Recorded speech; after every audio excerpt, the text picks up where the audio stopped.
In looking at wrath, it became clear to me that the root of wrath, what we might call anger, is not a sin. If you do your biblical study, you spin it open, you get to Ephesians, you'll hear Paul write, "In your anger, do not sin." It seems like you can be angry and not sin. Now, Paul says we could be vulnerable to sinning when we're angry, but it doesn't mean we'll necessarily sin. So anger itself is not the sin. And that's what we saw in all of these deadly sins, isn't it? Something good, and perhaps anger has a good for us, something good that God designed for us, for our lives, for creation, for the world, that gets twisted and broken and then does damage. Think of gluttony. We're to have appetites. We're to eat. We're to enjoy. That's the first thing that God says to his creations. Enjoy the creation. When they get off the boat with Noah, same thing. Enjoy this food. Be fruitful and multiply. Eat.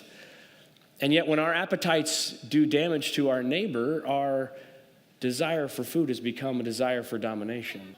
So you're thinking, how in the world can anger be a good and holy thing? Think of Jesus if it helps. It generally does. What do we know of Jesus and where we see something that might look like anger?